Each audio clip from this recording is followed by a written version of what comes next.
हम लोग गीता का 18वां अध्याय पढ़ रहे हैं। उसमें हम आज श्लोक नंबर 70 पढ़ेंगे। श्लोक नंबर 70। भगवान आगे बोल रहे हैं। श्री भगवान उवाच अध्यश्यते च इमं धर्म्यं संवादमावयोः ज्ञानयज्ञेन तेनाहम् इष्टः स्यामिति मे मतिः। अध्यश्यते च इमं धर्म्यं संवादमावयोः ज्ञानयज्ञेन तेनाहम् इष्टः स्यामिति मे मतिः। जो पुरुष इस धर्ममय हम दोनों के संवाद रूप गीता शास्त्र को पढ़ेगा, उसके द्वारा भी मैं ज्ञान यज्ञ से पूजित होऊंगा, ऐसा मेरा मत है। हरिओम।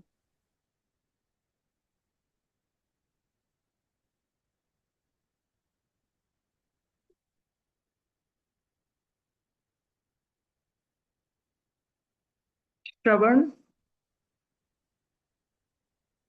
और पठन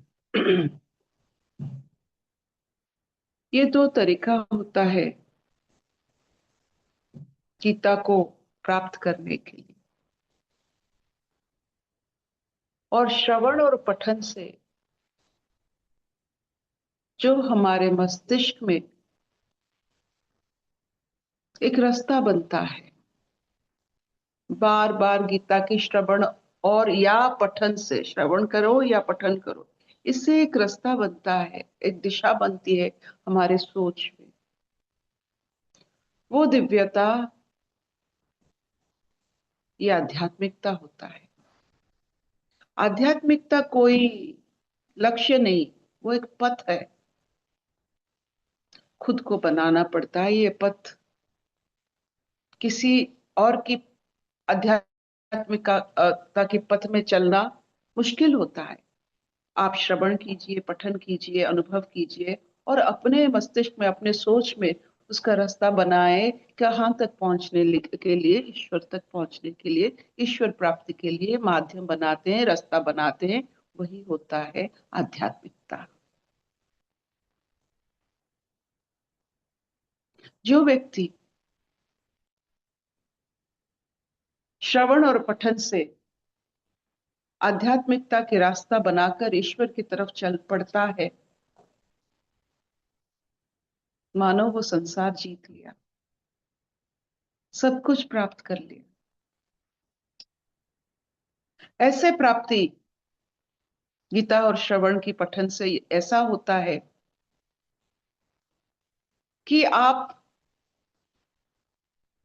संसार का सब कुछ अनुभव करके उसे त्याग सकते हो। गीता के माध्यम से अनुभव करके संसार का हर आनंद, हर सुख अब त्याग करने की आप में हिम्मत आ जाती है, क्योंकि आपने रास्ता बना चुके हो। एक बार आध्यात्मिकता की रास्ता बनता है ईश्वर की ओर, वो पथ में चलने का जो एक जुनून होता है, जिन्होंने बनाया है वही जानते हैं। एक बार आध्यात्मिकता के पथ बन गया तो उसका जुनून कैसा होता है।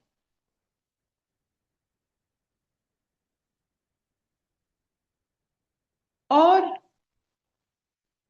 जब हम गीता को जीते हैं, गीता की वाणी को अपने जीवन में इतने इतने शिद्दत से उससे अवतरित करते हैं और उसको जीते हैं, गीता को जीने वाले गीता से भी उत्तम होते हैं, ईश्वर की लाडले होते हैं। जीने वाले, पढ़ने वाले, श्रवण करने वाले फिर भी बेहतर होते हैं, लेकिन जीने वाले लाडले होते हैं। लाडलापन क्या होता है कि हर खून माफ। लाड क्या होता है कि दोष दिखाई नहीं देता है। जब किसी में दोष नहीं दिखाई देता है, उससे हम लाड कहते हैं। तो ऐसा कोई कर्म नहीं है जिसमें दोष नहीं है। सोचिए, गीता को जीने वाले उसे करते हुए भी ईश्वर उनकी कोई भी दोष देखते नहीं है। तो कैसा लगता है? जिन्होंने गीता जिया है वही सिर्फ बता सकते हैं कैसा लगता है। हर एक पंक्ति को अपने जीवन में धारण किया है, उसे व्यवहार किया है, उसे उन्नति प्राप्ति की है, वही व्यक्ति असर ये जीवन को जीने की उनमें ही कदर है, सामर्थ्य है। नहीं तो क्या है जीवन में? खाएंगे, पिएंगे, सोएंगे, मौज करेंगे, रोएंगे, यही तो है। लेकिन जो गीता जीतते हैं,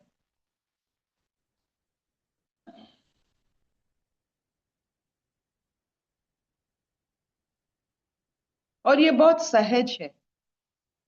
start making roads in your thought processes towards गॉडहुड।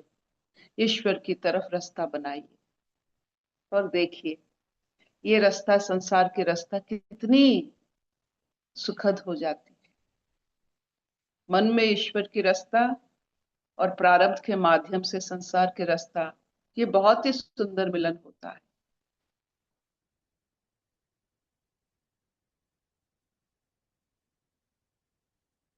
Will this do?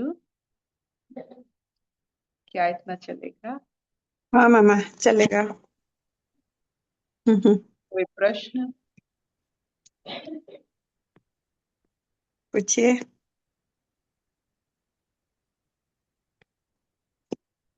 Divya कुछ पूछ। आंटी बस भाव आ रहा है अर्पिता जी, जैसे this is a journey and path not a destination. अब वो समझ आ रहा है ये जो अध्यात्म कहते हैं। और वो जो श्लोक है, वो जो भगवत गीता का कर्म करो फल की इच्छा नहीं करो।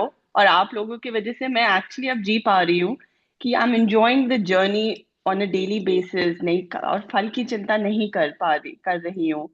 तो ये बहुत फर्क पड़ रहा है कि enjoying the journey, enjoying doing the कर्म rather than only worrying about the fruits। तो ये बहुत ब्यूटीफुल है। नाउ इसमें भी समझ आ रहा है। दिव्या जी एक बात कहें, जो पेड़ फलदायी होती है वो खुद फल नहीं खाती, फल दूसरों के लिए होता है, हमारे लिए नहीं। हम कर्म करेंगे, दूसरे फल पाएंगे, यही अपना रीति है, यही गीता जीना होता है। फल हमारे लिए नहीं, हम करेंगे, हम उससे अपने दाहिने पर उसे बिल्कुल सबके लिए फल लाएंगे, लेकिन खुद नहीं खाएंगे। फल खुद नहीं खाते हैं। आप देखिए, वृक्ष से सीख लीजिए, अपना फल वो कभी नहीं खाया। तो फल की चिंता तो क्या करेंगे? फल तो हमारा ही नहीं है, वो सबके लिए होता है। जो तोड़ के उसे खाए वो हम ही है, दूसरे रूप में। अगर आप खुद की फल खा लिए तो आपने तो प्रकृति के विपरीत चले गए।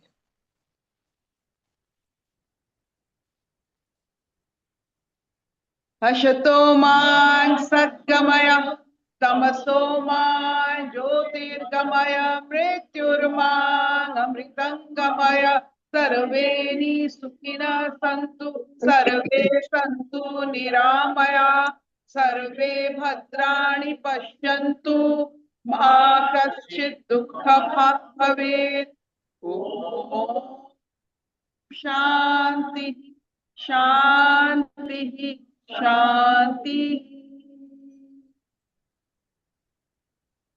Thank you. Thank you. Thank you.